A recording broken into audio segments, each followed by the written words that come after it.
Isa lang siyang hamak na tendera ng lugaw. Amoy sabaw, pawis at pangarap na palaging kapos. Isang araw, isang customer ang nagdabog at tinapon pa sa kanyang mainit na lugaw. Sabay sigaw, "Ang dumi-dumi mo!" Pero si Lira, ngumiti lang. Nilunok ang galit. Pinunasan ng kumapit na lugaw sa damit at nagpatuloy sa pagtitinda. Parang walang nangyari. Ang hindi niya alam, may isang elegante at mayamang donya palang nakasaksi sa lahat. Ito din ang dalaga na nagbalik ng pera. At mula sa sandaling iyon, may naisip ang donya. Ganitong babae ang nararapat para sa aking apo. Bago ka pa lang sa channel neto, ibang kwento ni Ate Jane, istorya mo, ikwento mo. Huwag kalimutang pindutin ang notification bell at subscribe button.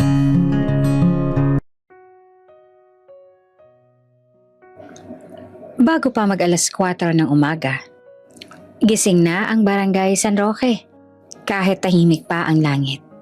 Sa dulo ng eskinita, katabi ng riles at ilang hakbang mula sa terminal ng jeep, nakatayo ang lumang paupahan na tila sanay na sa ingay ng mundo.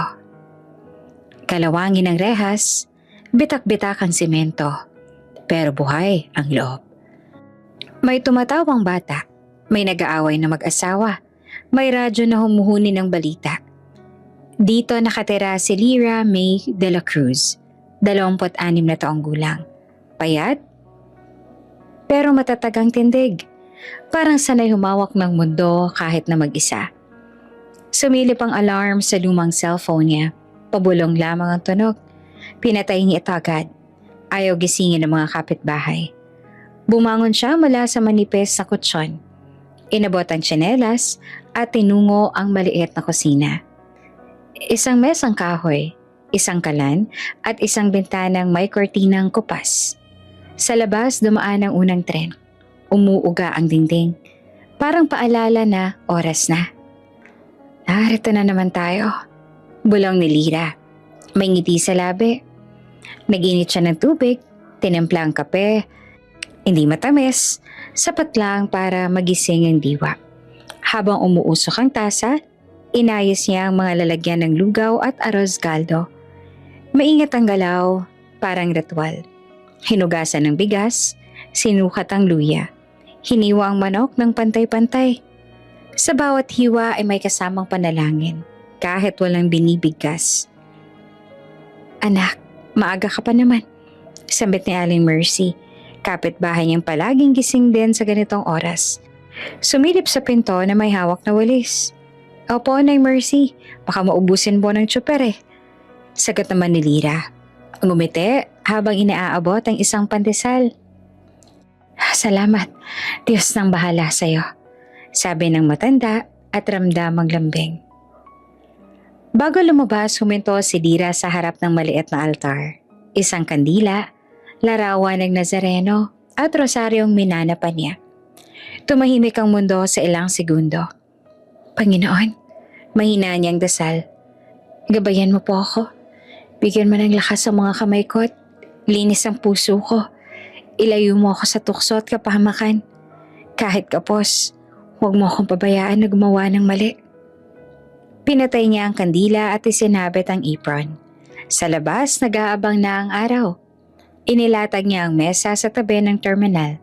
Katabi ang kariton. Unti-unti dumami ang tao. Mga tsoper, konduktor, estudyante, at tendera. Ang amoy ng lugaw ay humalo sa usok ng tambucho. "Lira, isang arroz caldo nga, padagdag ng itlog," sigaw ni Mang Tino. Tsoper na palaging huli sa biyahe. "Okay po," sagot niya na mabilis pero mahinahon. "Ingat po sa kalsada." "Sa'yo lang ako bumibili, may dasal yata ang lugaw mo," biro ni Mang Tino. Ngumiti naman si Lira. "Luto lang po yan, Mang Tino, pero salamat." May batang lumapit. May hawak na bariyang kulang. "Ate, pwede po ba to?" Tiningnan ni Lira ang barya, tsaka ang bata. "Sige na, umupo ka na." Inabutan niya ng mangkok. Hindi nagsalita pa. Alam niyang may mga bagay na hindi kailangang ipagsigawan. Bandang alas 9, ubos na ang paninda. Tinupi niya ang mesa, nagpasalamat sa mga suki at naglakad pa uwi para magbihis. Sa salamin, inayos niya ang buhok. Pinalitan ng apron ng simpleng polo. May isa pang trabaho ang naghihintay.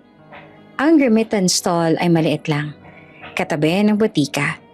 Doon siya, service crew at encoder. Tumatanggap ng padala, nagtatype ng pangalan, nagbibilang ng pera. Mabagal ang aircon, mabilis ang pila. Kabisado na ni Lira ang galaw. Tanong, ngiti, type, resibo.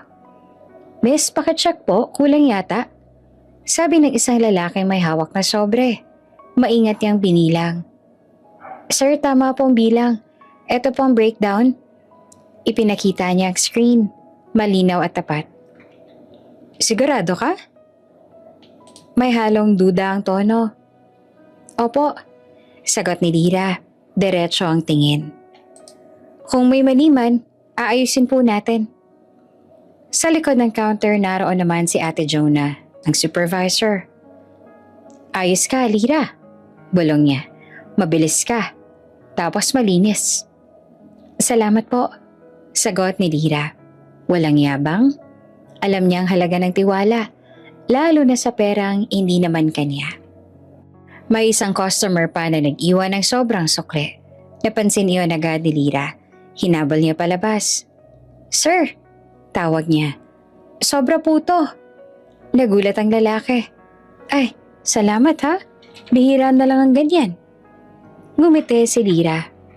Trabaho lang po. Sa hapon humuhupa ang pila. Umuupo siya sandali, inuunat ang paa. Sa labas, tumatawid ang tren. Sa loob, humuhuni ang printer. Pero pareho niyang kinagisnan ang ingay at ang katahimikan. Lira, sabi ni Ate Jonah, may nag-aalok ng extra. Madaling kita. Ikaw na bahala. Tumingin si Lira. Alam na ang ibig sabihin. Umiling siya ng mahinahon. Salamat po pero hindi po ako pwede. Nako, sayang. Sagot ng supervisor at hindi na nagpumilit. Hindi kayang gumawa ng mali kahit desperado. Iyon ang tahimik na panata ni Lira.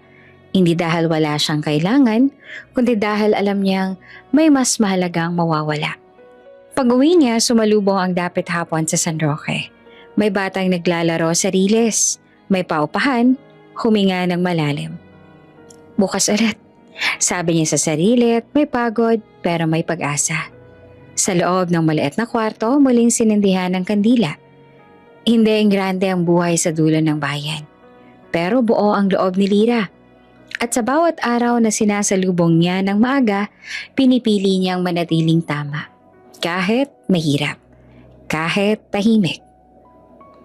May mga umagang mas tahimik kaysa karaniwan sa lumang paupahan ng San Roque. Hindi dahil wala ang ingay ng tren o busina ng jeep, kundi dahil may mga salitang hindi sinasabi. Sa maliit na kusina ni Lira, ganito ang umagang yon.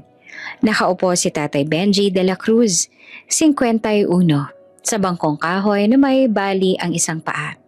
Mahaba ang braso, bakat ang ugat, halatang sanay sa buhat.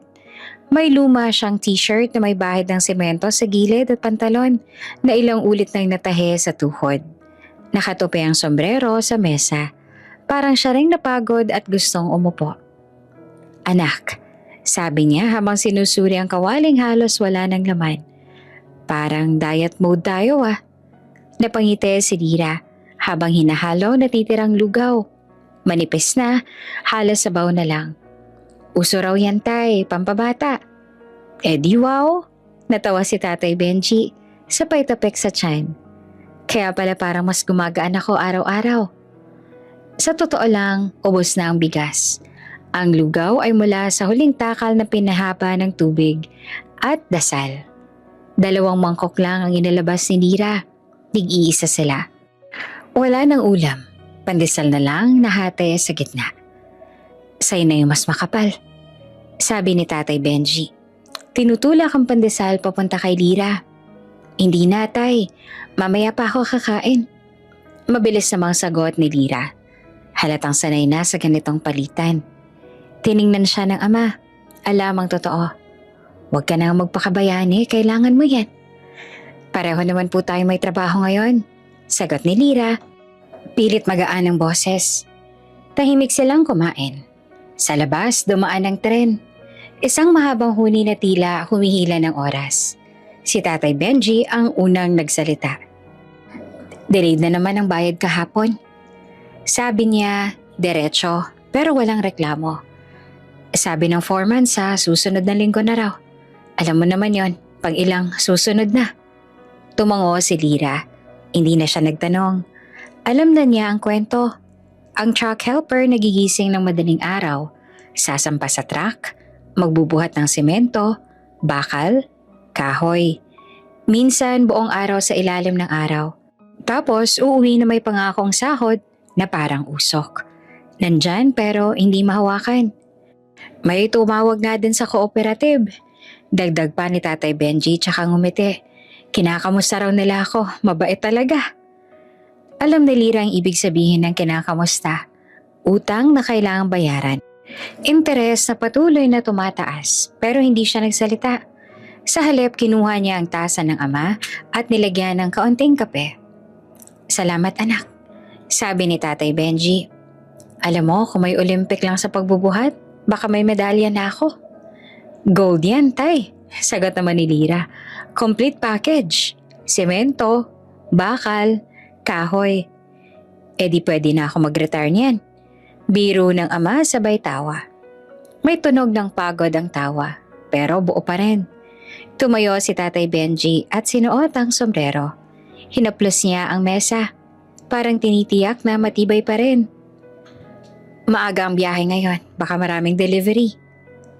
Ingat po, sabi ni Lira. Huwag masyadong magbuhat. Hindi naman ako marunong sumunod sa ganyan. Sagot naman ng ama na nakangiti. Pero susubukan. Bago lumabas, huminto si Tatay Benji sa pintuan. Anak, bigla niyang sabi. Kung sakaling, wala po. Putol ni Lira, ngumiti. Kaya po natin. Nagkatinginan sila. Sa tingin na yon, naroon ang lahat ng hindi sinasabi. Ang takot, ang pag-asa, ang pangakong magpapatuloy. Tumango ang ama at tuluyang lumabas. Maghapon, inabala ni Lira ang sarili sa pagtitinda, sa pag-encode, sa pakikipag-usap sa mga customer. Pero sa pagitan ng mga numero at resibo, bumalik ang larawan ng ama. Nakasampa sa truck, nakahawak sa bakal. Pilit na tuwid ang likod kahit mabigat ang mundo.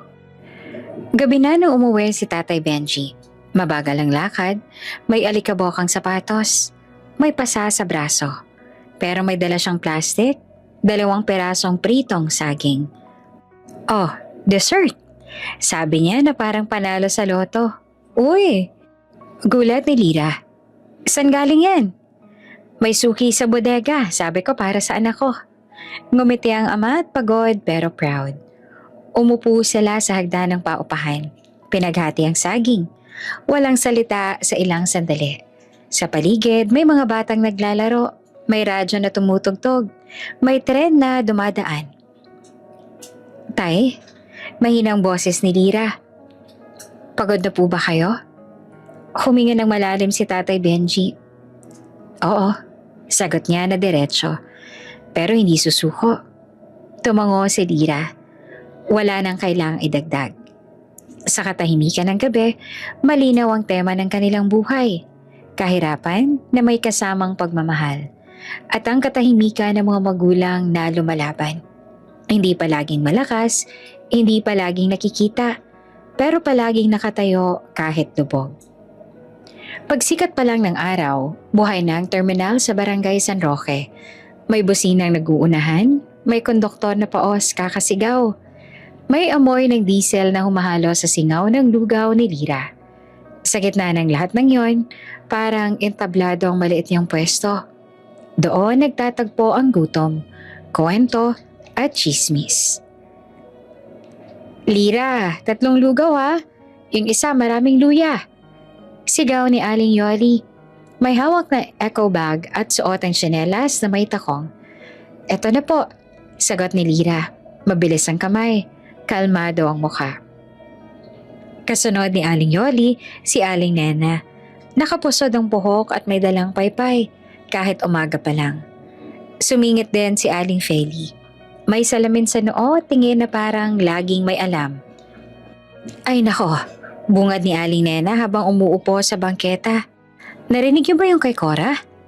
Alin doon? Tanong ni Aling Yoli sabay higop. Marami yon. Yung may kabit daw ang asawa, sabi ni Aling Nena. Ibinaba ang boses pero lalong naging malinaw. Sa kabilang kanto pa, nakita raw ni Lulingning sa tricycle. Eh di wow, singit ni Aling Feli. Kaya pala gabi-gabi umaalis. Sabi ko na nga ba. Natawa si Aling Yoli. Ay, ang lalaki talaga kapag may pera, no? May lakas ang loob. Kapag wala, ang kapal ng muka.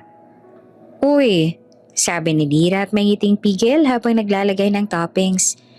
Ingat po sa mga salita, baka marinig. Hayaan mo, sagot ni Aling Nena. Terminal to, lahat naririnig na. Humalakak sila. Sa likod ay may batang humahabol sa aso. Sa harap ay may jeep na biglang preno. Ang chismis ay parang lugaw, mainit, madaling ipasa, at masarap pag pinagsaluhan. Speaking of lalaki, sabi ni Aling Feli, tumingin kay Lira mula ulo hanggang paa. Kamusta na nga pala yung si Jerome? Napakunot noo si Lira. Alin pong Jerome? E di yung tambay, sagot ni Aling Yolit kumendat pa. Araw-araw kang tinitingnan nun ah, parang libreng sine. Matangkad yun, dagdag ni Aling Nena. Gwapo kung tutuusin. Sayang lang, wala pang direksyon. May direksyon, kontra ni Aling Feli.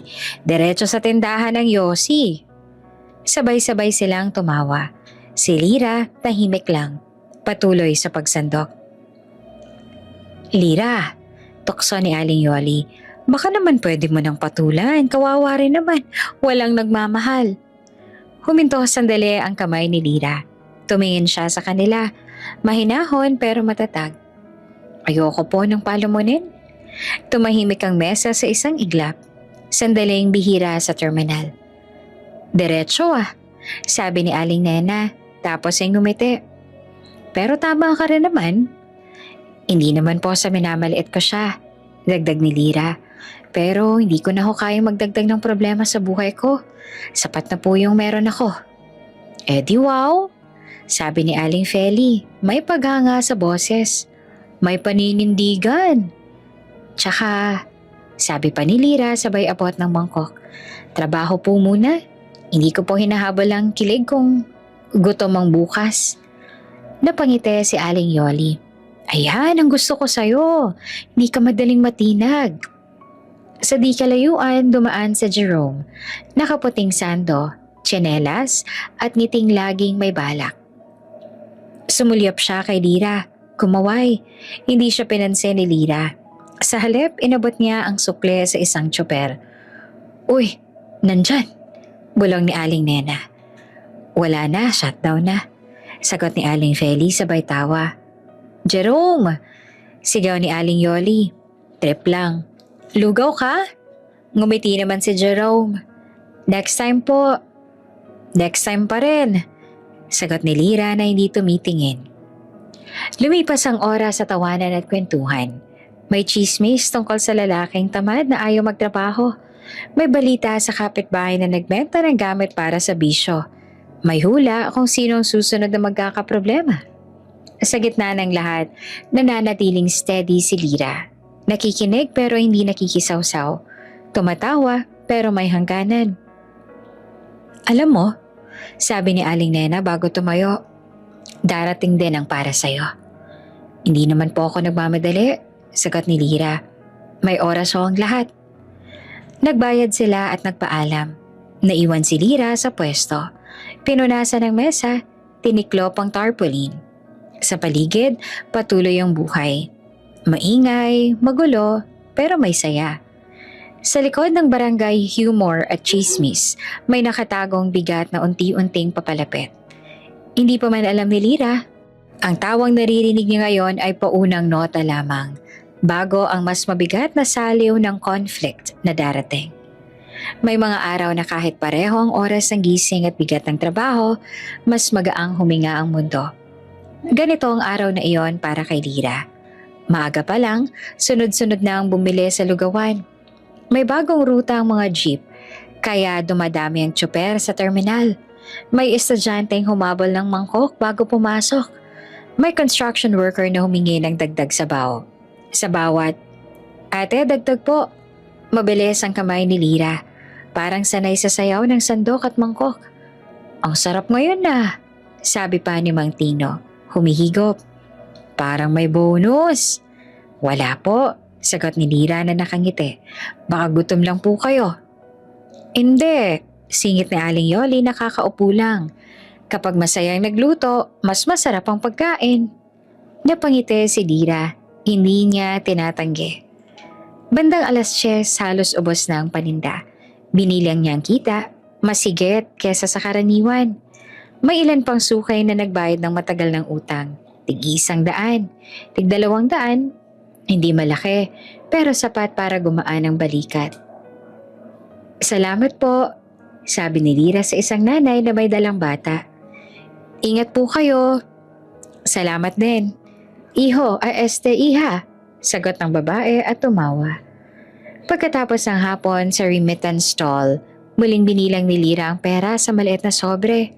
May konting sobra. Huminga siya ng malalim.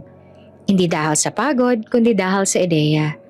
Sa palengke, dumaan naman siya sa hilera ng mga ulam. Umuusok ang ihawan. May pares na kumukulo. May siomay na bagong hango sa steamer. Tumigil siya. Pinagmasdan ang mga putahe na paborito ni Tatay Benji. "Magkano pong inihaw na liempo?" tanong niya. 200, sagot ng tendero.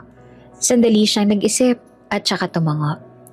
Sige po, pabili, pakihiwa na rin po." Habang binabalot ang ulam, ngumiti si Lira sa sarili. Hindi to luho. Munting reward lang para sa ama na araw-araw lumalaban ng tahimik.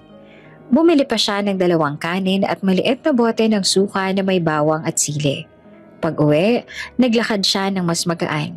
Sa isip niya, ang itsura ni Tatay Benji kapag nakita ang pasalubong. Ang pilit na pagtanggi, ang ngiting hindi maitago.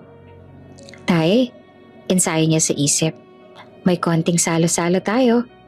Hindi man enggrande, may ginhawa. At minsan, sapat na yon." Malapit na siya sa kanto ng paupahan nang marinig niyang sigawan. "Hoy!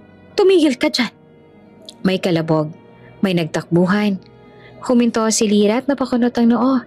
Sa may tindahan may nagkakagulo. Mga tao ay nagsisiksikan. May babaeng umiiyak. May lalaking galit ang boses. "Hindi ko kinuha yan!" sigaw ng isang tinig. "Sinungaling!" sagot ng isa pa. "Nakita ka namin!" Lumapit si Lira, hawak pa rin ang supot ng ulam. May mga kapitbahay na nagkukumpulan.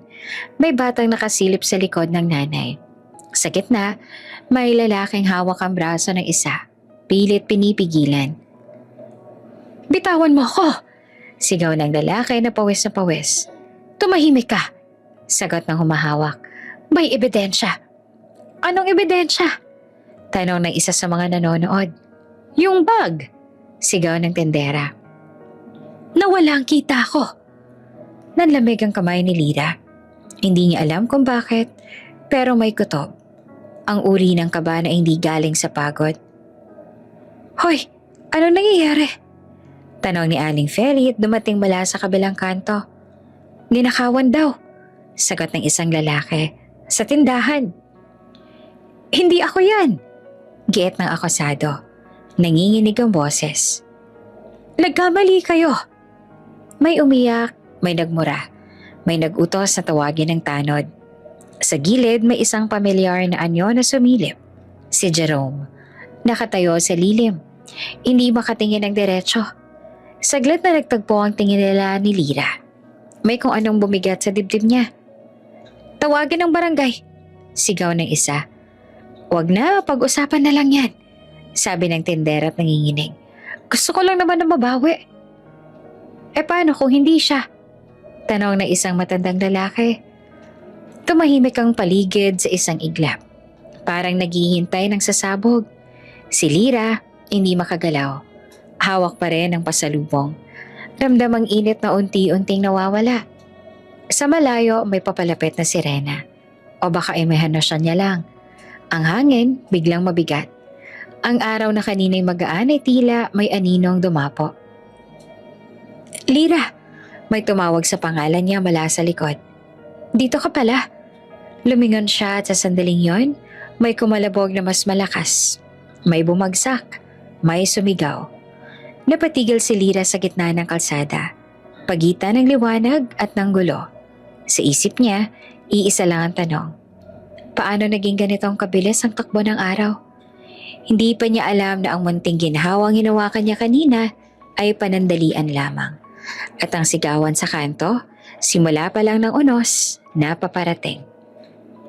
Parang huminto ang oras sa kanto ng San Roque. Ang ingay na kanina ay halo-halong sigawan at yabag ng paa, biglang naging isang mahabang ugong sa tenga ni Lira. Sa pagitan ng mga balikat at ulo ng nagkukumpulang tao, may kumikislap na asul at pula. Ilaw ng patrol car. May barangay tanod na nag-aayos ng hanay. May pulis na may hawak na radyo. Seryoso ang mukha. Ang hangin ay may halong alikabok, pawis at takot. Tabi po, tabi! Sigaw ng tanod. Sumingit si Lira at hindi na iniisip ang sarili. Ano nangyari? Excuse po, padaan po. At doon niya nakita. Sa gitna ng kalsada, may lalaking nakaposas. Pawis na pawis, gusot ang damit. May sugat sa gilid ng noo na may bahid ng dugo. Bahagyang nakayuko ang ulo at parang pilit na inaayos ang paghinga. Kahit nakatali ang kamay, kilala niya ang tindig. Ang lapad ng balikat. Ang luma at pamilyar na t-shirt na may bahid ng semento. Tay? Nabasag ang boses ni Lira sa isang iglap. Si Tatay Benji. Parang may humila pababa sa dibdib ni Lira. Nawala ang bigat ng lupa sa paa niya. Sumigaw siya, sumugod. Hindi po siya yan. Sigaw niya at nanginginig ang tuhod. Inosente po ang tatay ko. May pumigil sa kanya, isang tanod. Miss, kalma lang po. Pakawalan niyo po siya. Iyak ni Lira. Anong ginawa niyo sa kanya? Sa gilid ay may lalaking nakahandusay sa kalsada. Duguan ang mukha, may punit ang damit. Nakahiga sa gilid ng bangketa habang may isang pulis na sumusuri ng pulso. May mga bulong sa paligid. Halo-halong hula at takot. Sinaksak daw? Sabi ng isa. Hindi, nabugbog. Sagot ng isa pa. At doon may babaeng nagwawala. Hawak ang braso ng isang kapitbahay. Galit ang mata. Mamamatay tao siya. Sigaw niya, sabay turo kay Tatay Benji. Nakita ko, siyang nanakit. Parang kutsilyo ang mga salita. Hindi po totoo. Sigaw ni Lira na humahagulgol. Tatay ko yan, hindi po siya nananakit. Tumingin si Tatay Benji sa kanya. Sa gitna ng gulo, nagtagpo ang mga mata nila. Pagod, pero buo. May pakiusap sa tingin. Hindi para sa sarili, kundi para sa anak. Lira, mahina niyang sabi na halos hindi marinig. Anak, huminga ka. Tay, sabihin niyo sa kanila. Pakiusap ni Lira at nanginginig ang kamay. Sabihin niyo po ang totoo. Sir, sasama po muna kayo. Sabi ng polis na maayos pero matigas ang tono. Para sa investigasyon. Hindi po. Sigaw ni Lira at pilit kumakawala. Wala po siyang kasalanan. Miss, umatas po kayo. Utos ang tanod. Habang hinihila si Tatay Benji papunta sa patrol car, may umalingaw-ngaw na bulungan. Mga mata na nakatitig. Mga bibig na nagbubuo ng kwento bago pa man marinig ang katotohanan. Sa kaguluhan, nahulog ang supot sa kamay ni Lira. Sa isang iglap pero malinaw, bumukas ang plastik. Natapon ang inihaw at gumulong ang kanin sa semento. Humalo ang suka sa alikabok. Ang usok ng ulam ay napalitan ng amoy ng kalsada. Ang munting ginhawa na kanina'y bitbit niya, naggalat sa ilalim ng paa ng mga tao. Napatigil si Lira nakatingin sa sahig. Parang may bumagsak sa loob niya kasabay ng pagkain. Anak, tawag ni Tatay Benji habang sinasakay sa likod ng patrol car. Ayos lang yan. Hindi po ayos, Tay. Iyak ni Lira. Isinara ang pinto ng sasakyan. Umilaw ang sirena. Sa sandaling iyon, parang may pader na bumukod sa kanila. Sandali lang to. Sigaw ni Tatay Benji mula sa loob. Magtiwala ka. Umandar ang patrol car. Naiwan si Lira sa gitna ng kalsada. Nanginginig, halos mawala ng malay. May tumulong sa kanyang umupo sa bangketa. Ang mga tao, isa-isang nagsiuwian. Dala sari-saring bersyon ng nangyari. Sa semento, naroon pa rin ang natapong ulam. Malamig na, marumi na, hindi na mapapakinabangan. At sa dibdib ni Lira, isang malinaw na kirot ang umukit ng tanong na hindi niya masagot. Paano babangon ng isang tahanan kapag ang haligi nito ay biglang inalis? Mabigat ang hangin sa presinto. Parang sinisip-sip ang hininga ng mga taong pumapasok. Amoy lupang papel, pawis at kape na ilang ulit nang ininit. Nakaupo si Lira sa bangkong bakal. Nanginginig ang tuhod. Basa ang pisngi. Hindi pa rin nagsisink in ang lahat. Parang pelikulang walang pause. Miss, tawag ng isang pulis mula sa likod ng mesa. Ano pong pangalan ninyo? Lira May de la Cruz. Sagot niya na pilit at tuwid ang boses. Anak po ba kayo ni Benji de la Cruz? Opo. Tumungo ang pulis at tumingin sa folder. Person of interest po ang tatay ninyo. Parang may humila sa sikmura ni Lira. Anong ibig sabihin nun, sir? Wala naman po siyang ginagawang masama ah. May insidente po kanina. Paliwanag ng pulis, maingat ang tono. May away, may nasaktan. Sa kasamaang palad, namatay ang biktima. Nanlamig ang kamay ni Lira. Namatay? Opo.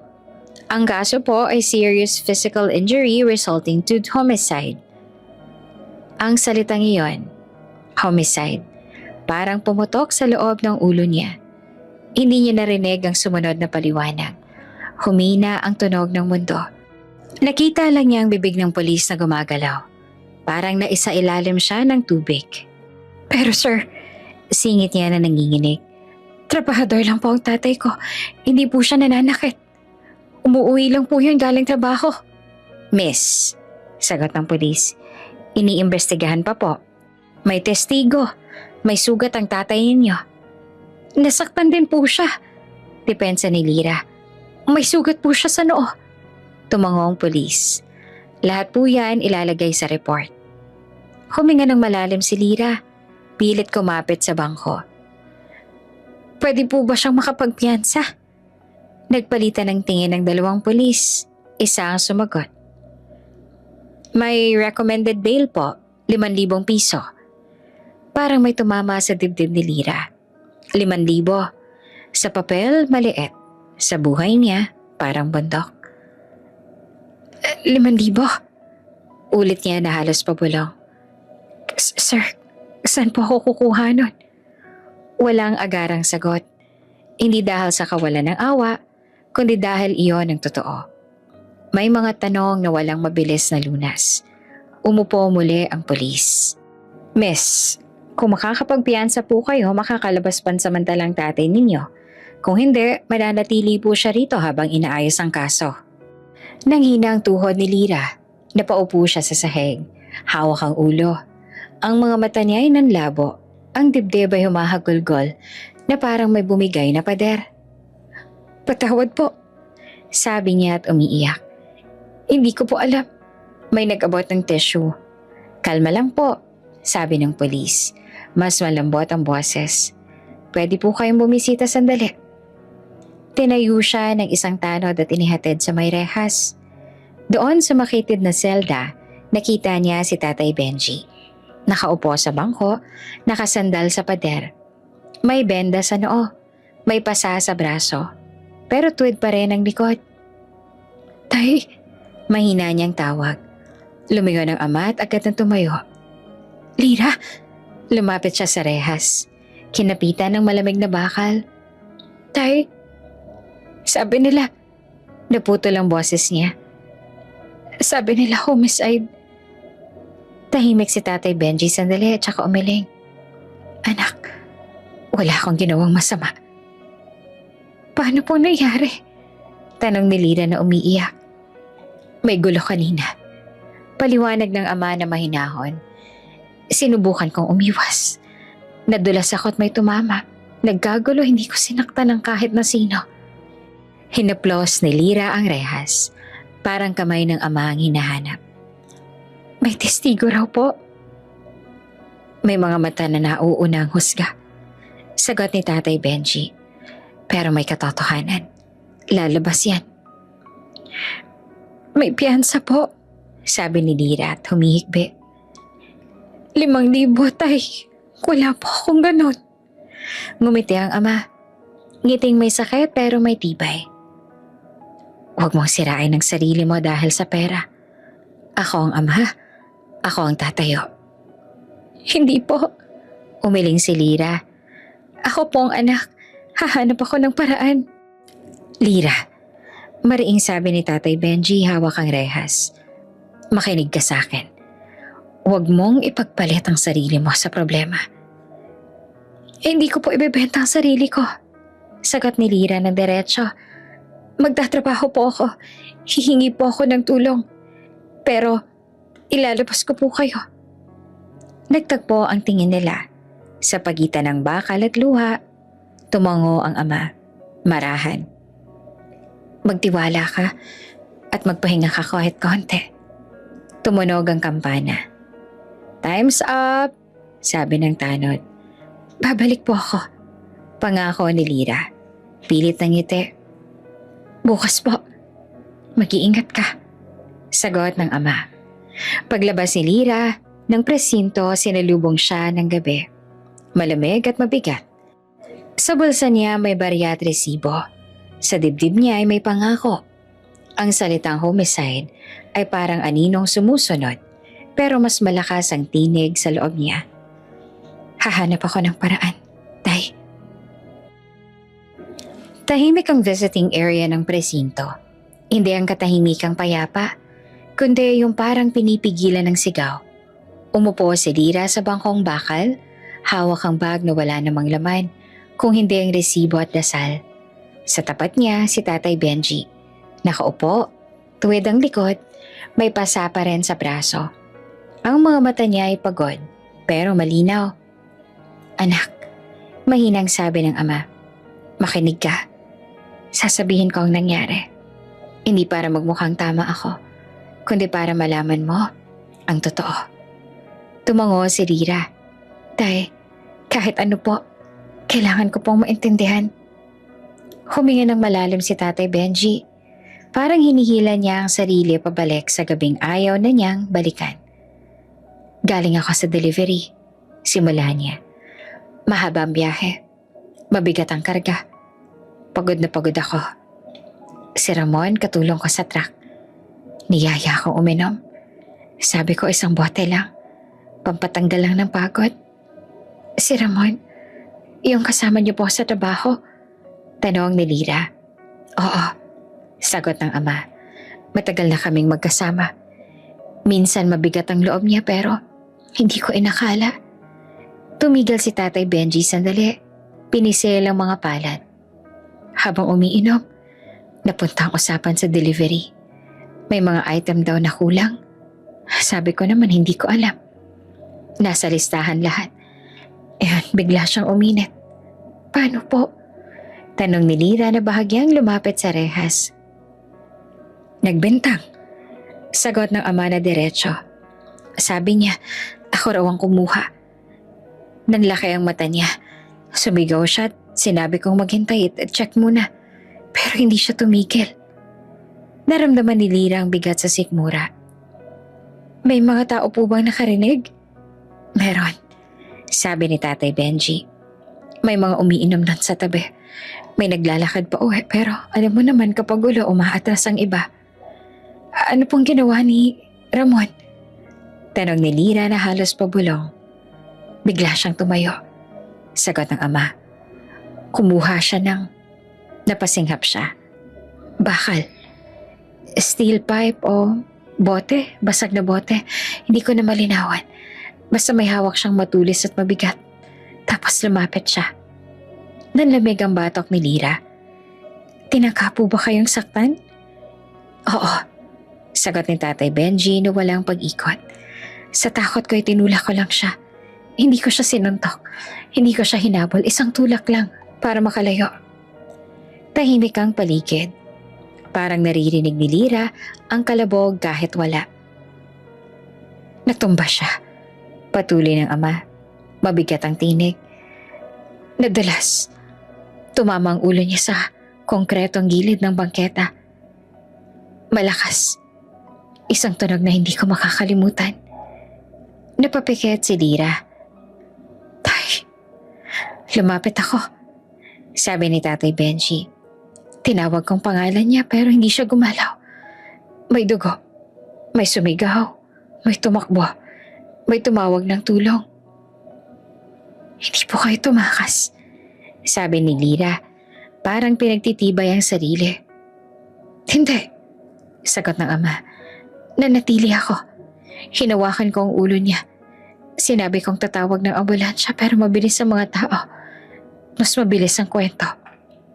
Huminga si Lira ng malalim. Pinipigilan ang luha. Tay, sabi nila may impluwensya raw po ang pamilya. Tumango si Tatay Benji. Ang kapatid niya. Sabi niya, barangay officer. May kakilala daw sa pulis. Hindi ko sinasabi para manakot. Sinasabi ko para maging handa ka. Parang may kumapit sa dibdib ni Lira. Kaya po ba? Maraming mata. Putol ng ama.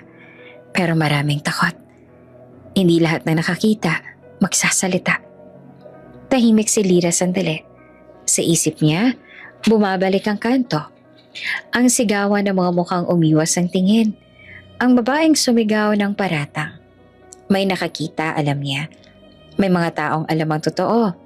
Pero mas mabigat ang impluwensya kesa konsensya. Tay, mariing sabi ni Lira, tinaas ang tingin. May nakakita nito. Natatakot lang sila. Tumingin sa kanya ang ama. May bahagyang gulat at pag-asa. Anak, hahanapin ko po sila. Dugtong ni Lira. Kakausapin ko po ang mga tao sa kanto. Hindi po pwedeng matapos dito. Mag-iingat ka. Paalala ni Tatay Benji. Hindi lahat ng katotohanan ay gustong marinig. Alam ko po, sagot ni Lira. Pero mas delikado pong manahimik. Tumunog ang kampana ng presinto. Hudyat ng pagtatapos ng dalaw. Lira, sabi ng ama na marahan pero buo. Ano man ang mangyari, tandaan mo, hindi kita pinili para magbuhat ng kasalanan na hindi akin. Hindi ko po yan pinubuhat. Sagot ni Lira at tumayo. Tuwid ang balikat. Ipinaglalaban ko po kayo. Nagtagpo ang tingin nila sa huling sandali. Isang ama na piniling umawat. Isang anak na piniling lumaban. Sa labas sa gintayang gabi. At sa dibdib ni Lira, tumigas ang pasya. Hahanapin niya ang liwanag. Kahit kailangan lampasan ang takot ng buong barangay. Bumalik si Lira sa kanto na parang bumabalik sa sugat na hindi pa naghihilom. Pareho pa rin ang itsura ng terminal area. Ang mga jeep na nag-aagawa ng pasahero. Ang businang walang pasensya. Ang alikabok na umaakyat sa bawat yabag. Pero para kay Lira, iba ang bigat ng lugar. Dito nagsimula ang gulo. Dito nabago ang lahat. Huminto siya sa mismong bangketa kung saan nangyaring insidente.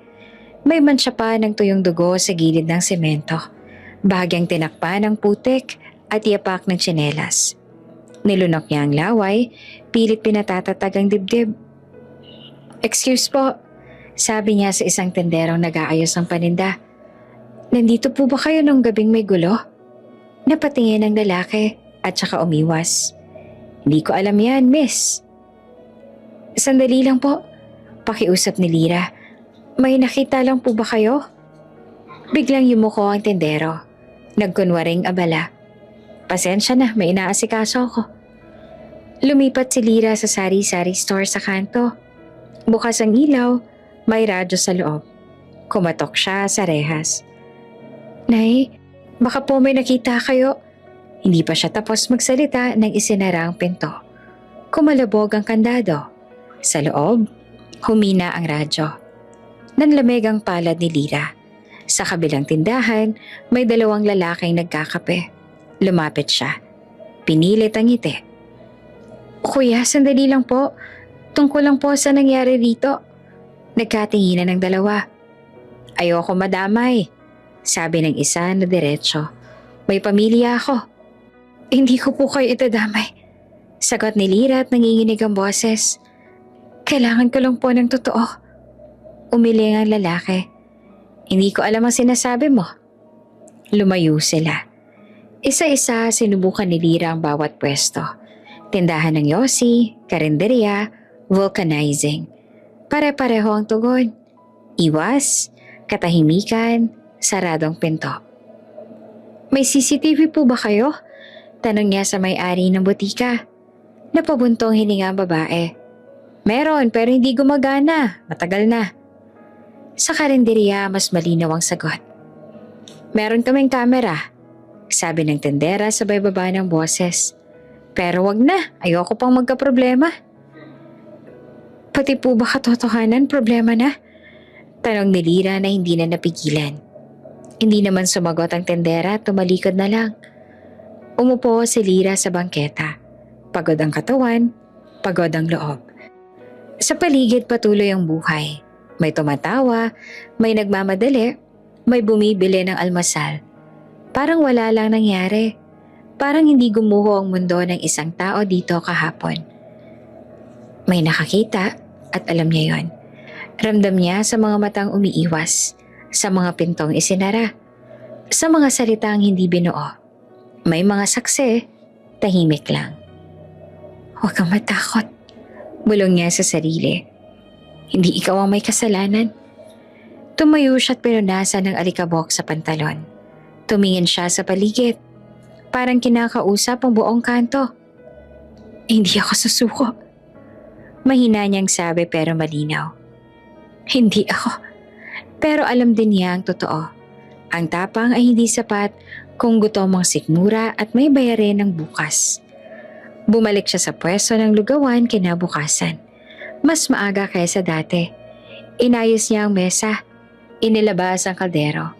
Mas kaunti ang paninda. Kapos ang puhunan. Pero may kailangan simulan. Lira, tawag ni Aling Yolit lumapit na may kunotang noo.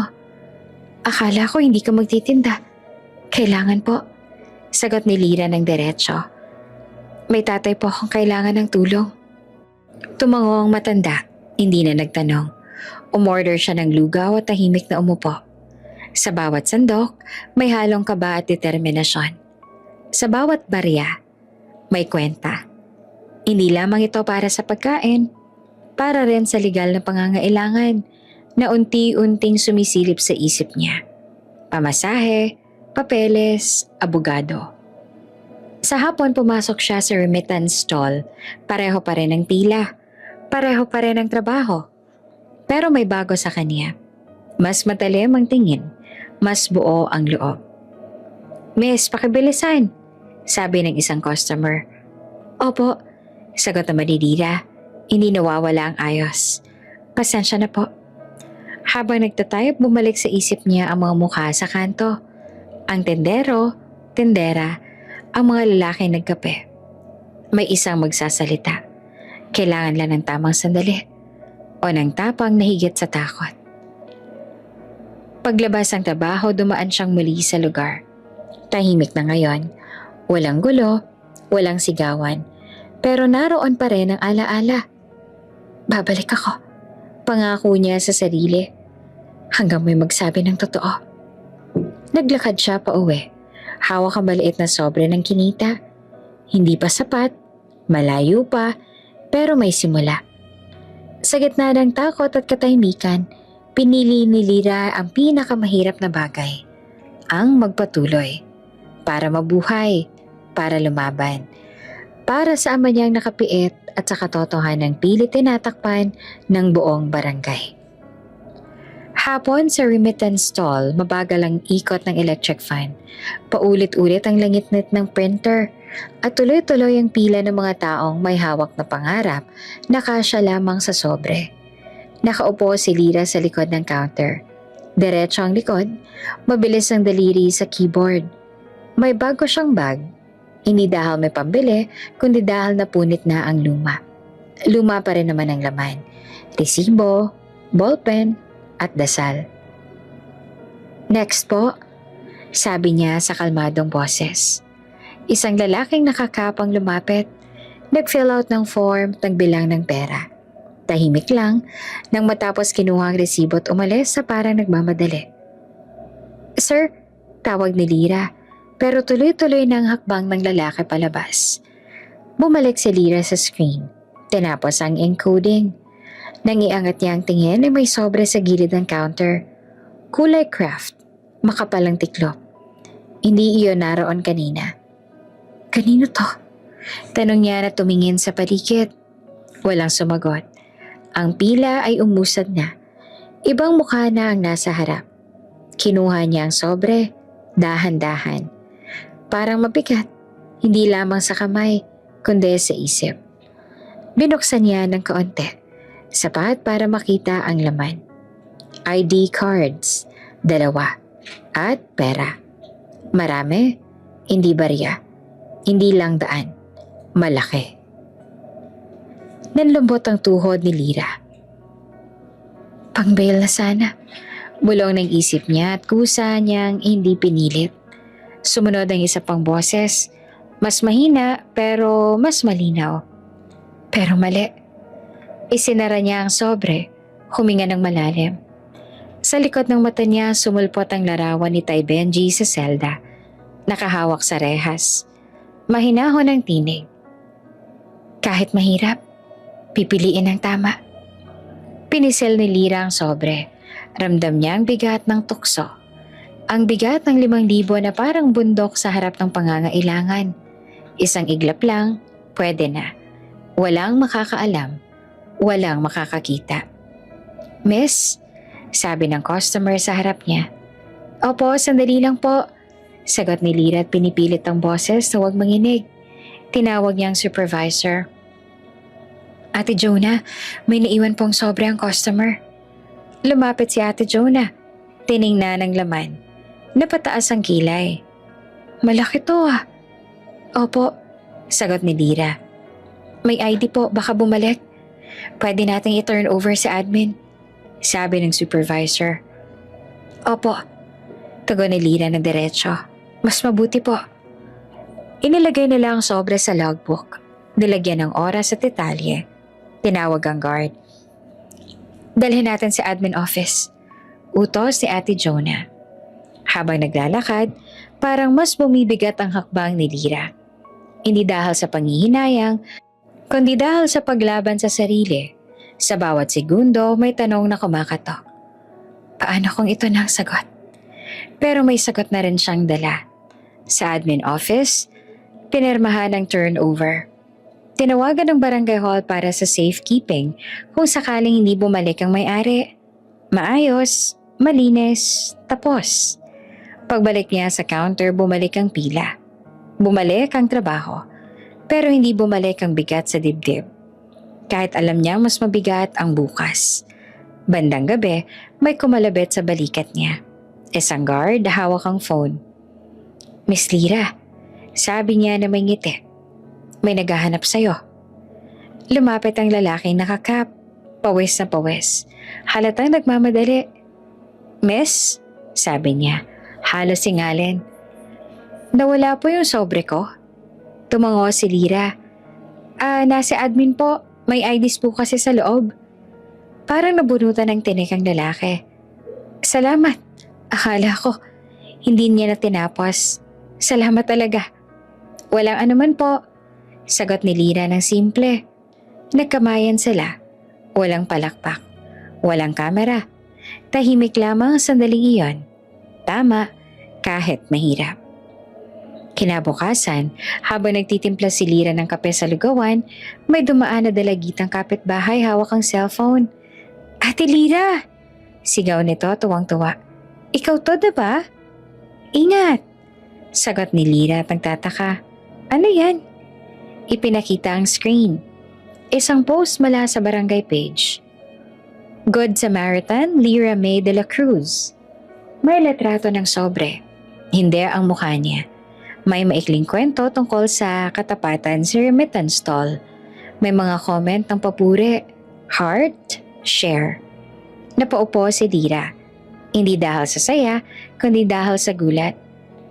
Uy, sikat ka na. Biro ni Aling Yoli. Dumaan para umorder. Buti pa yan, libre ang bait. Ngumiti si Lira ng mahina. Hindi po yan para sumikat.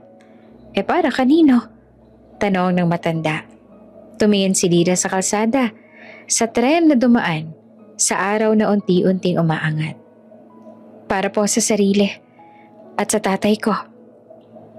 Sa hapon, sa presinto, ikinento niya kay Tatay Benji ang nangyari. Hindi niya binanggit ang post. Hindi niya binanggit ang halaga. Tama ang ginawa mo, sabi ng ama. May bahagyang ngiti. Kahit kailan. Natakot po ako. Amin ni Lira. Natural lang yan, sagot ng ama. Ang mahalaga, hindi ka sumuko sa tama. Pag-uwi niya ay dumaan muli ang mga komento sa phone. May nag-alok ng tulong. May nagtanong ng GCash. May nagbahagi ng kwento. Hindi siya agad sumagot. Hindi pa niya alam kung paanong tatanggapin. Sa gabing iyon, natulog si Lira na mabigat pa rin ang problema. Pero magaan ang konsensya. Ang pera, dumadaan lang. Ang tama, nananatili. At sa pinakamaling oras sa pwedeng dumating ang tukso, pinili niyang daang mas mahirap. Dahilan kung bakit kahit unti-unti lumalapit ang liwanag. Tahimik ang umaga sa remittance stall. Hindi pa dagsa ang mga tao. Ang kape ni Lira ay kalahati pa lamang nababawasan. May kung anong pakaramdam sa dibdib niya. Hindi ka ba? Hindi rin saya. Parang paalala na may darating. At dumating nga. Isang itim na sedan ang huminto sa tapat. Bumaba ang isang babae na hindi kailangang magmadali para mapansin. Nasa huling bahagi na ng 50 edad. Ngunit maayos ang tindig, diretso ang balikat. Simple ang suot. Cream na blouse, pearl earrings, walang palamuti. Pero may bigat ang presensya. Hindi siya nagmamadaling pumasok. Tumingin muna siya sa paligid at saka ngumiti sa guard na nagbukas ng pinto. Lumapit siya sa counter. Ikaw ba si Miss Lira May de la Cruz? Tanong niya. Mahina ang boses pero malinaw. Opo, sagot ni Lira na bahagyang nagulat. Paano po? Ako si Aurora Villarreal. Pakilala ng babae. Ako ang may-ari ng sobre. Napahinto si Lira. Tumango siya agad. Opo. Kamusta po? Naibalik naman po sa inyo yung... Oo. Putol ni Madam Aurora. May ngiti sa mata. At hindi ako pumunta rito para lang kumpirmahin iyon. Nandito ako para magpasalamat. Umiling si Lira at parang nahiya. Ginawa ko lang po ang tama. Alam ko. Sagot ni Madam Aurora. Pero ang tama, hindi laging pinipili. Lalo na kung may kapalit na ginhawa. Nagkatinginan sila. May katahimikang hindi nakakailang. Parang pareho nilang alam ang bigat ng mga salitang hindi pa sinasabi. Pwede ba kitang ilibre ng kape? Alok na Madam Aurora. Kung okay lang. Lumipat sila sa maliit na cafe sa gilid ng terminal. Umupo si Lira sa tapat ng babae. Hawak ang tasa na umiinit sa palad niya. Hindi kita hinana para husgahan. Bunga ni Madam Aurora. Pero may isang tanong lang akong gusto kong marinig ang sagot mula sa'yo. Tumango si Lira. Sige po. Naisip mo bang itago ang sobre? Tanong niya na diretso ngunit banayan. Huminga si Lira ng malalim. Hindi siya umiwas. Opo, sagot niya. Muntik na po. Walang gulat sa mukha ni Madam Aurora. Sa halip ay may pag-unawa. Salamat sa katapatan. May pinagdadaanan po ako. Dagdag ni Lira at hindi na napigilan. At nung nakita ko po yung pera, pumasok po sa isip ko kung gaano kalaki ang maitutulong nun. Sa isang iglap lang po yun. Pero malinaw. Na mali? Dugtong na Madam Aurora. Opo. Tumango ang babae. Hindi ka bawasan ang naisip mo. Sabi niya at dahan-dahan. Ang mahalaga, pinili mo ang tama. Ang kabutihan, hindi ka wala ng tukso, kundi kakayahang talunin ito. Napababa ang tingin ni Lira. Salamat po. Lira, tawag ni Madam Aurora na mas personal ang tono. Anong pinagdadaanan mo? Natigilan si Lira. Ilang beses niya nang kwento ang buhay niya sa sarili. Sa gabi, sa tahimik, pero bihira sa ibang tao.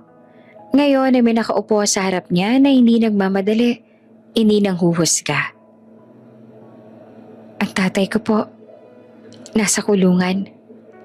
Nanatiling tahimik si Madam Aurora. May kaso po siya. Pagpapatuloy ni Lira. Magnanakaw daw pero hindi naman po yun totoo. Mali ho ang paratang nila. May mga taong tumuro sa kanya para iligtas ang sarili nila. Kailan pa yan? Tanong ni Madam Aurora. 2 linggo na po. Sagot ni Lira. Nag-apply na po kami ng bail pero kulang po ang pera. Naghahanap po ako ng saksi pero wala din pong gustong magsalita. May bahagyang pagbabago sa mukha ni Madam Aurora. Hindi awa kundi pag-iisip. May abogado na ba kayo? Public attorney po. Sagot ni Lira. Mabait naman po pero marami hong hawak na kaso eh. Tumango si Madam Aurora. Parang may desisyong hinuhubog. Lira, sabi niya at diretso na. May private lawyer ako. Magaling, maingat. Hindi basta sumusuko sa kulang na ebidensya. Nanlaki ang mata ni Lira. Hindi ko po. Hindi to utang. Putol ni Madam Aurora na kalmado. At hindi rin ito kapalit ng kabutihang ginawa mo. Ito ay tulong. Dahil nakita ko kung sino ka. Tahimik si Lira. Bumilis ang tibok ng puso niya. Hindi sa takot, kundi sa pag-asang matagal niya nang kinukubli. May mga koneksyon din ako. Dagdag ni Madam Aurora. CCTV retrieval. Mga taong marunong maghanap ng ayaw magpakita. Hindi ko sinasabing madali, pero may laban. Bakit po ninyo to ginagawa? Tanong ni Lira na halos pabulong. Ngumiti si Madam Aurora. May bahagyang lungkot sa mga mata. May isang tao ring minsan gumawa ng tama para sa akin. Noong panahong akala ko, wala nang matitira. Hindi ko siya nabayaran. Kaya binabayaran ko ang mundo. Napaluha si Lira. Hindi niya agad pinunasan. Hinayaan niyang bumagsak ang luha sa tasa. Hindi ko po alam kung paano ako magpapasalamat. Sabi niya. Magpatuloy ka lang. Sagot ni Madam Aurora. Sa pagpili ng tama. Iyon ang sukre. Inabot ni Madam Aurora ang isang calling card. Tawagan mo siya. Sabi niya. Banggitin mo ang pangalan ko. At kung handa ka na, simulan natin. Hinawakan ni Lira ang card na parang marupok na pangako. Opo. Pag-alis si Madam Aurora, bumalik si Lira sa stall na mas magaan ang hakbang. Hindi pa tapos ang laban, hindi pa sigurado ang tagumpay. Pero sa unang pagkakataon matapos ang mahabang gabi, may kamay na humawak sa kanya. Hindi para hilahin pataas, kundi para sabihing hindi siya nag-iisa. Mabilis ang takbo ng kotse ni Madam Aurora. Tahimik sa loob, pero ramdam ni Lira ang bawat tibok ng puso niya. Parang malapit na siyang huminga ng maluwag. Sa isip niya, sa bawat minuto, lalapit na ang pag-asa. Eto na, bulong niya sa sarili. Makakalaya na si tatay. Hindi na niya namalayan ang labis na excitement. Halos nakalimutan ang bigat ng ilang linggo ng pag-aalala. kawalan at pagtitiis. Ang mata niya ay nakafocus sa presinto, sa pinto, sa mga pulis na tila walang kamalay-malay na may isang anak na nagdadala ng pangarap para sa kanyang ama. Bumaba sila at dinala sa front desk ng presinto. Nakatingin si Lyra sa paligid. Ang parehong sahig, parehong halimuyak ng pawis at lumang papel. Ngunit iba na ang pakiramdam niya. May liwanag na, kahit kaunti lang. Nakasiksik sa paligid. Magandang hapon, bati ni Madam Aurora sa pulis. Narito po kami para sa pag-release ni Benji de la Cruz. May appointment na po kami sa lawyer ko. Ngunit bago pa man masabi ni Lyra ang lahat, lumapit ang isang pulis sa kanila. May hawak na papel at maingat na tingin. Miss de la Cruz? Tanong niya na mabagal ang boses. Opo. Sagot ni Lyra na mabilis ang paghinga. May balita po kami tungkol sa iyong tatay. Tahimik si Lyra. Hindi niya alam kung bakit, pero naramdaman niyang may kakaibang bigat sa hangin. Ano pong balita? Tumunog ang tinig niya at halos pabulong. Si Benji de la Cruz po. Nagsimula ang pulis. Nag-hesitate. Nasa loob ng cell? Napatay. Sinasabing suicide. Parang huminto ang mundo. Parang bumagsak sa kanyang dibdib ang lahat ng hininga. Hindi niya gagawin yan. Sigaw ni Lyra na nanginginig. Pilit kumakapit sa braso ni Madam Aurora. Tay, hindi po. Hindi niya gagawin yan. Lyra, mahinahong sabi ni Madam Aurora. Mahigpit na hawak ang balikat ng bata. Huwag kang mawala ng pag-asa. Huminga ka muna. Ngunit hindi mapigilan ni Lyra ang hysterical na iyak. Ang mga paa niya ay para bang walang tibay. At sa isang iglap, bumagsak siya sa sahig. Ang mukha niya ay basa sa luha. At ang kanyang mga kamay, pilit hinahawakan ng ulo niya. Pilit iniisip kung paano itong nangyari. Bakit po? Sigaw niya na halos walang boses sa sobrang iyak. Bakit po siya aalis ng ganito? Bakit po? Bakit? Tahimik na lamang si Madam Aurora. Pinipilit ang sarili na manatiling matatag.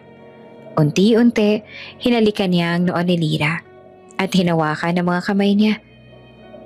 Hindi kita iiwan, Lyra. Hindi kita iiwan.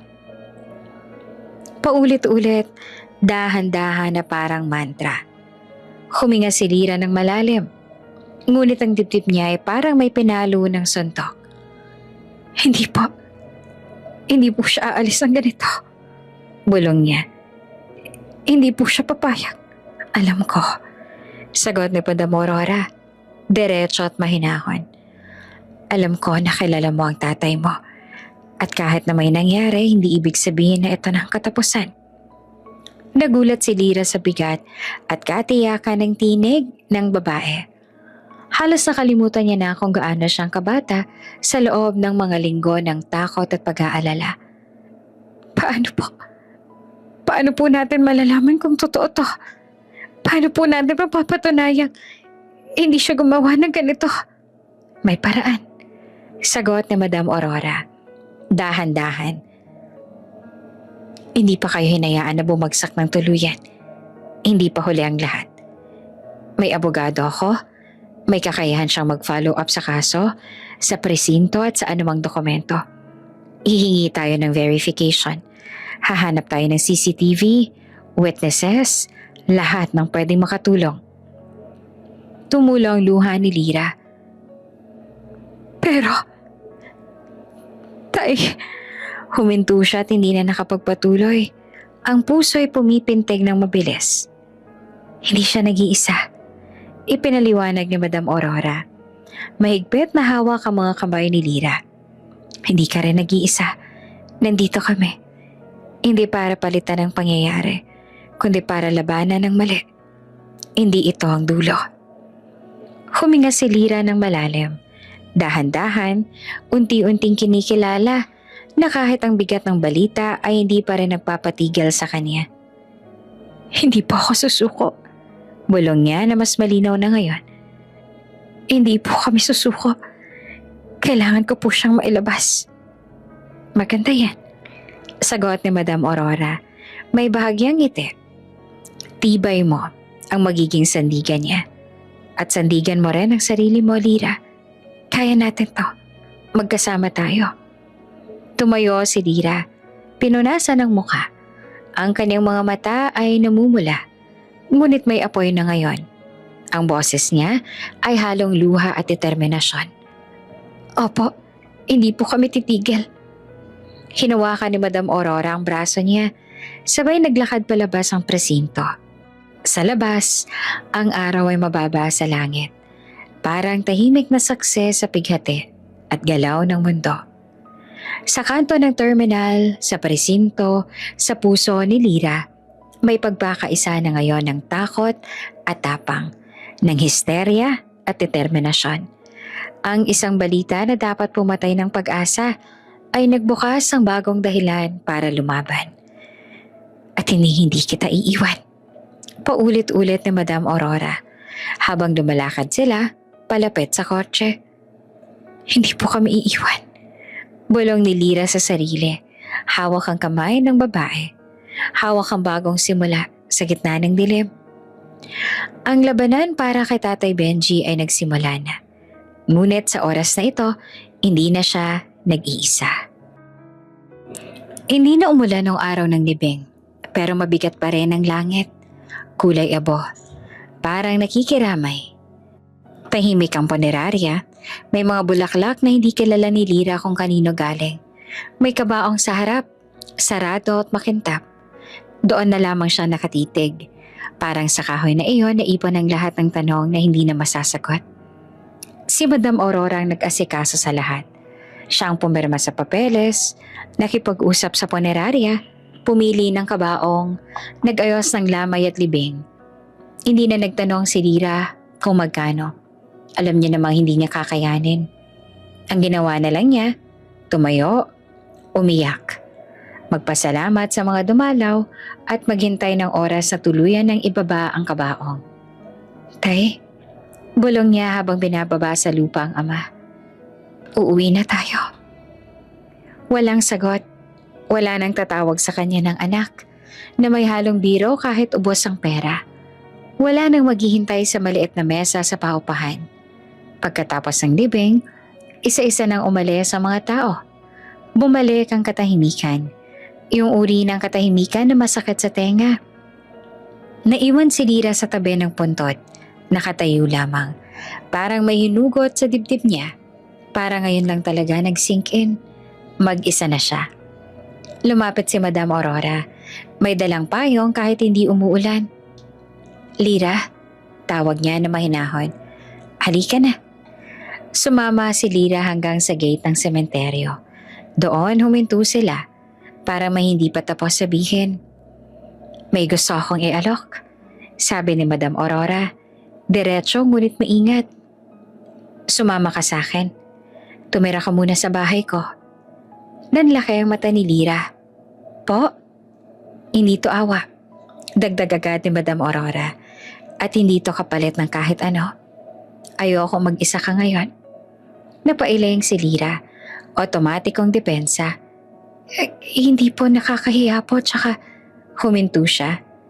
Hindi ko po alam kung karapat dapat ako. At kaninong pamantayan yan? Tanong ni Madam Aurora. Sa akin, malinaw.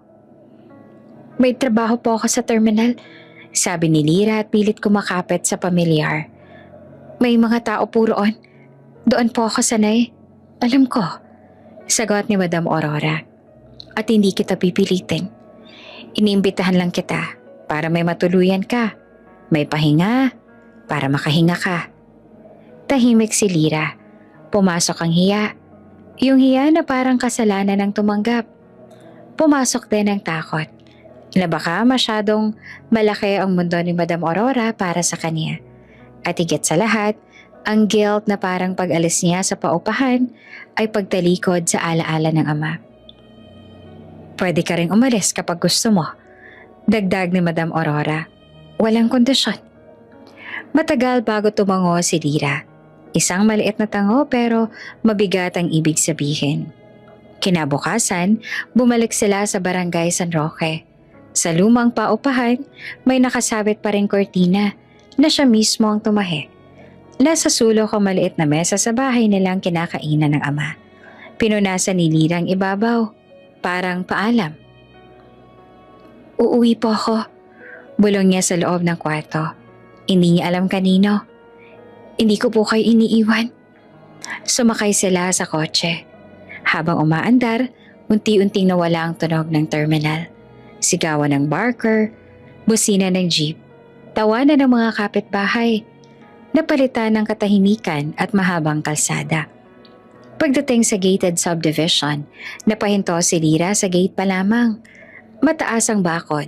May guard na bumate ng, "Good afternoon, ma'am." Bumukas ang gate na parang sa pelikula. Pagpasok ng mansyon, parang pumasok siya sa ibang bansa. Malawak ang sala. May chandelier na kumikislap. Marble ang sahig. Makinis. Malamig. May mga painting sa pader na hindi niya alam kung saan nagsisimula at nagtatapos ang kwento. "Welcome," sabi ni Madam Aurora. May lumapit na staff. "Good afternoon, Ma'am Aurora," sabi ng isa at diretso ang English. "Would you like some tea?" Napatigil si Lira. Naramdaman niyang lumiit siya bigla. Ang tsinelas niya ay tila mas maingay pa sa marmol. "Lira?" Tawag ni Madam Aurora na napansin ang pag-atras niya. "Okay ka lang?" "Opo," sagot ni Lira. Kahit hindi buo ang loob. "Medyo naninibago lang po." Ngumiti si Madam Aurora. "Normal yan. Ako man dumaan din sa ganyan. Ibang-iba lang ang pinanggalingan." Inihatid siya sa kwarto. Malaki, may bintana, may kama na parang ulap. Umupo si Lira sa gilid. Dahan-dahan, parang baka masira. "Pwede ka magpahinga," sabi ni Madam Aurora. Walang kailangang patunayan. Pag-alis ng babae, naiwan si Lira na mag-isa sa silid na hindi niya alam kung sa kanya ba talaga. Huminga siya ng malalim. Sa isip niya, bumalik ang tunog ng terminal. Pero ngayon, malayo na. Hindi ito pagtakas. Bulong niya sa sarili. Paglipat lang. Mula sa paupahan patungong mansyon, mula sa ingay patungong katahimikan, isang hakbang sa mundong hindi niya inakalang papasukan niya. Hindi niya alam kung ano ang kapalit, pero alam niya ito. Nagsimula na naman siyang mabuhay, dala ang lungkot, ang tapang at ang pag-asang kahit sa ibang mundo, pwede pa rin manatiling totoo sa sarili. Tahimik ang mansyon sa umaga, pero ramdam ni Lira ang kakaibang tensyon sa hangin. Maaga siyang nagising, hindi dahil sanay siya, kundi dahil hindi siya sanay sa katahimikan. Walang busina, walang sigawan sa terminal, walang kalanseng ng barya. "Good morning, Miss Lira," bati ng isang staff na naka-uniforme. "Ma'am Aurora's expecting you in the study." Tumango si Lira. Pilit na inaayos ang sarili. Simple lamang ang suot niya. Planchadong blouse, itim na slacks. Hindi siya sanay magmukhang ganito, pero sinubukan niya. Pagpasok niya sa study, nandoon si Madam Aurora.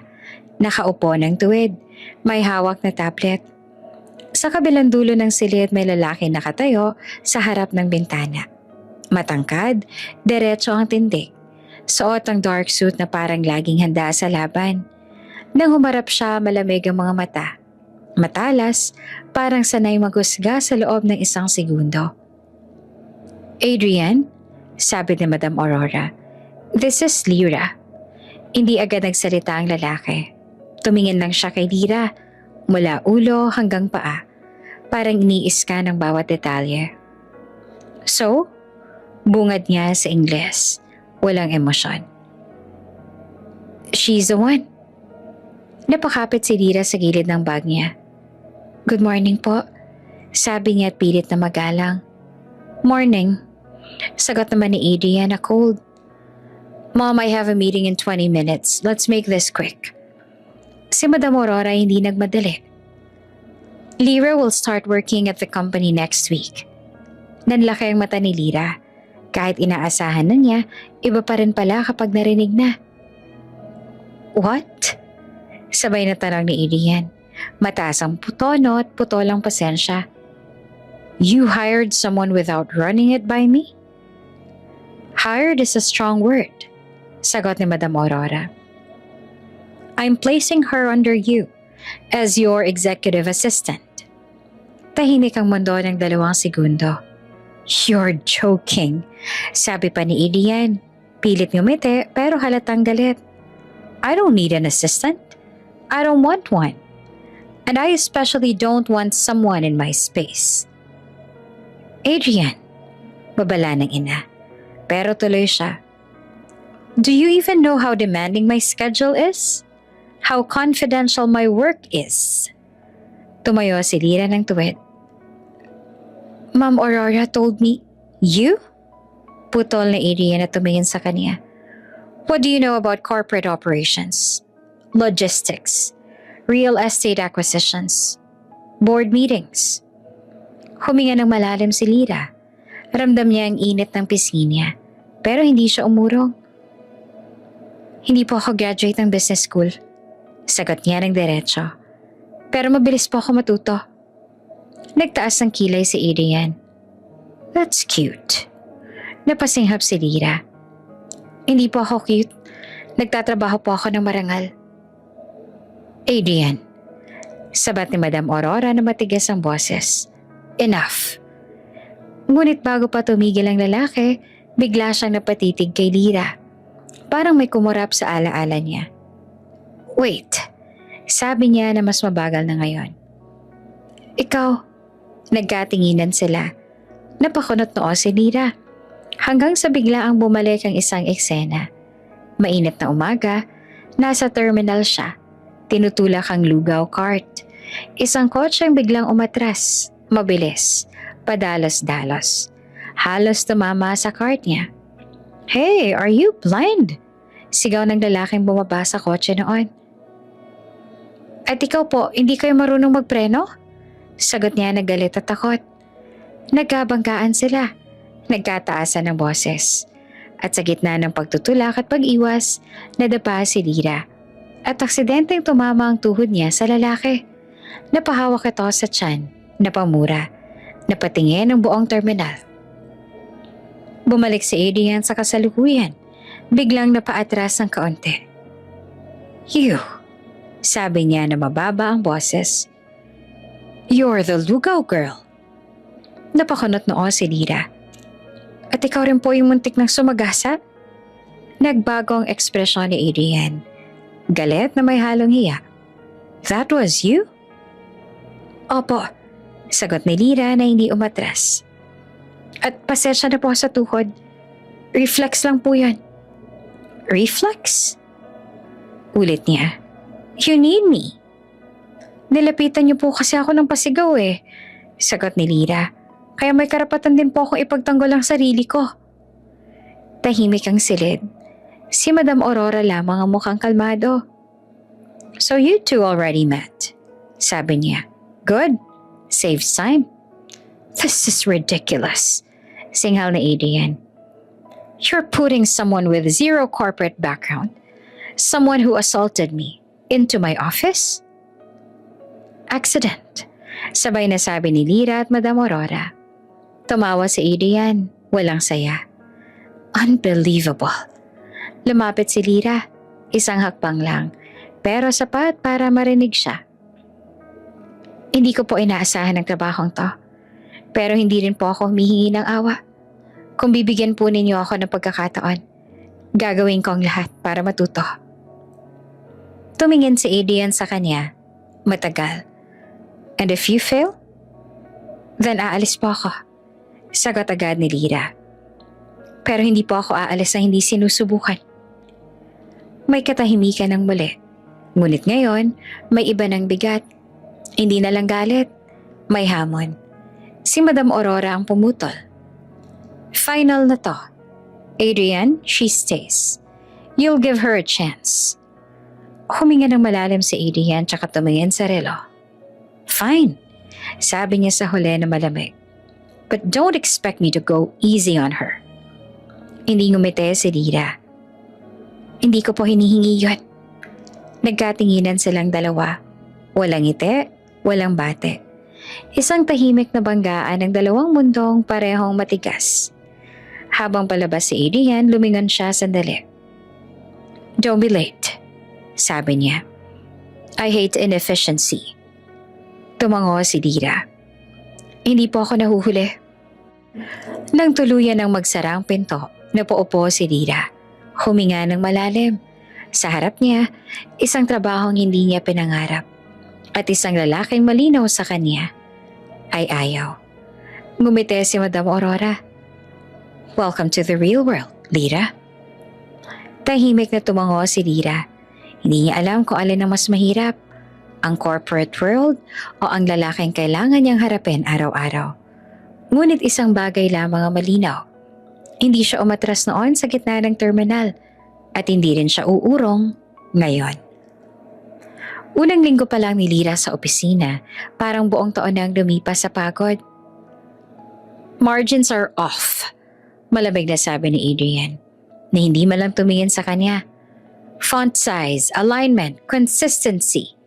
Tumango si Lira, mabilis na inayos ang dokumento. Opo. Also, dagdag ni Adrian na nakataas ang kilay. I don't like bullet points when it can be summarized in one line. Napasinghap si Lira pero pinigilan ng sarili. Noted po. Sa loob-loob niya, kung pwede nga lang lagyan ng lugaw tong keyboard, baka gumaan ang loob niya. Araw-araw ganoon. Si Adrian parang may radar sa bawat mali. Kahit extra space, napapansin. Si Lira naman tahimik pero matigas ang ulo sa isang bagay. Hindi siya bibigay. Kapag pinagalitan, inaayos. Kapag tinatama, tinatandaan. At kapag hindi alam, nagtatanong. Kahit masakit sa pride. Mabilis siyang natuto. Systems, calendar management, meeting briefs, lahat pinasok niya. Minsan napapansin ni Adrian na bago pa siya magsalita, naka-anticipate na si Lira. Hindi niya inaamin pero napapansin niya. Kapag nandyan si Madam Aurora, biglang nag-iiba ang ihip ng hangin. Good morning, Ma'am. May pilit ng ngiti si Adrian. Good morning po, Ma'am. Mas lalong magalang naman si Lira. Everything okay here? Tanong ni Madam Aurora. Tingin sa dalawa. Perfect. Sabay na sagot nila. Parehong hindi totoo. Pag alis ni Madam Aurora, balik sa malamig na katahimikan. Hanggang sa isang hapon, napansin ni Lira na hindi pa kumakain si Adrian. Alas-10 na pero tuloy-tuloy pa rin ang meetings. Sa pantry napatingin siya sa baon niyang niluto kagabi. Simpleng adobo, kanin at konting atsara. Huminga siya ng malalim. Parang susugod sa laban. Naglagay siya ng maliit na sticky note sa ibabaw ng container. Pasensya na po kung may mga sablay pa ako. Salamat sa tiyaga. Iniwan niya iyon sa gilid ng desk ni Adrian habang wala ito. Pagbalik ni Adrian, napahinto siya. Tumingin sa container. Sa note, saglit na kumunot ang noon niya. Pero binuksan niya ang takip. Mainit-init pa. Amoy bahay. Hindi niya alam kung kailan huling may nagluto para sa kanya. Tahimik siyang kumain. Walang salita. Walang reklamo. Kinabukasan, mas kaunti ang puna. Mas diretso ang instructions. Next time, sabi ni Adrian na hindi tumitingin. Use the updated template. Opo, sagot ni Lira. Walang sigaw, walang sarcasm. Isang linggo lang ang lumipas, may dumating na sobre sa desk ni Lira. Walang pangalan. Sa loob ay isang maikling note.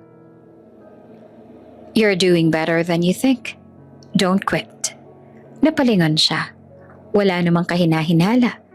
Kinahapunan may maliit na halaman sa desk ni Adrian. May tag. Offices need oxygen too. Napakanot noo si Adrian tumingin kay Lira. Did you? Umiling si Lira. Hindi po. Nagkatinginan sila. May kung anong katahimikang bago. Hindi na tensyon, kundi kuryente. Mula noon paminsan-minsan may dumarating na kakaibang bagay. Kape sa tamang oras, printed notes na may reminders na sakto sa kailangan nila. Mga sulat na hindi romantiko pero may init. Rest is productive. You don't have to carry everything alone. Hindi nila alam kung sino, pero pareho nilang nararamdaman ang epekto. Unti-unti, naging sibel ang usapan. Naging magaan ang ilang sandali.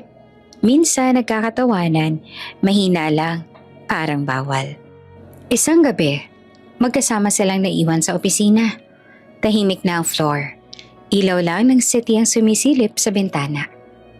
"OT ka," sabi ni Adrian na nakatingin sa screen. "Kailangan po," sagot ni Lira. "Sanay po kasi ako sa 2 o 3 trabaho." Tumango si Adrian. "I don't know how you do it." Ngumiti si Lira. Pagod pero totoo. "Hindi rin po ako sigurado. Basta ginagawa ko lang." Nagkatahimikan. Nagtagpo ang tingin nila. At sa isang iglap lang, pero sapat para may maramdaman. Mabilis silang umiwas. Mula noon, may mga sandaling tahimik na nagiging mahalaga. Sabay na kape sa umaga. Sabay na paglakad palabas ng elevator. Mga titig na tumatagal ng kalahating segundo kesa dati. Pareho silang takot. Takot si Adrian sa pakiramdam na wala sa kontrol.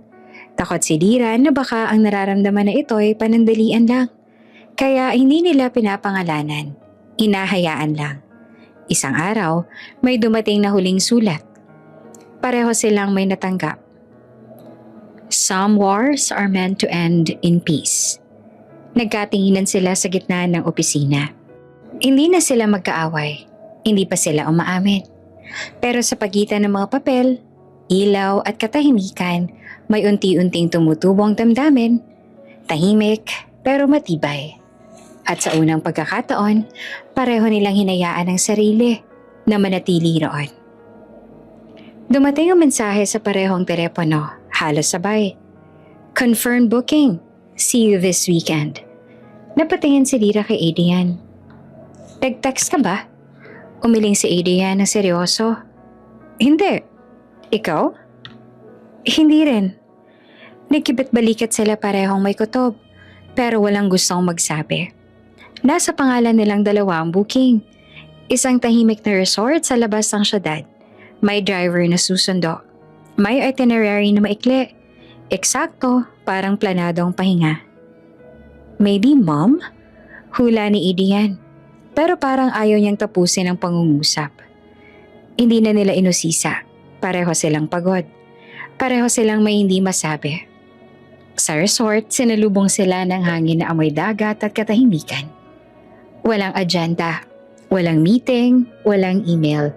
Sa kwarto ay may kahon iniwan sa kama. May ribbon, walang pangalan. "Ano to?" tanong ni Lira. Binuksan ni Adrian. Tumigil ang mundo sa loob ng isang segundo. "Condoms," namula si Lira. Napahawak si Adrian sa batok. "This is not what I think." "Hindi ako." Sabay nilang sabit, sabay ding natawa. Isang natawang nerbiyos na nauwi sa katahimikan. Sa gabing iyon, umupo sila sa balkonahe. Nakatanaw sa dagat. Walang pilit, walang depensa. "Natatakot ako." Unang amin ni Adrian. "Hindi sa'yo, sa pagkawala." Tumango si Lira. "Ako rin.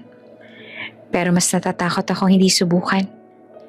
Nagtagpo ang mga kamay nila. Walang sigaw, walang drama.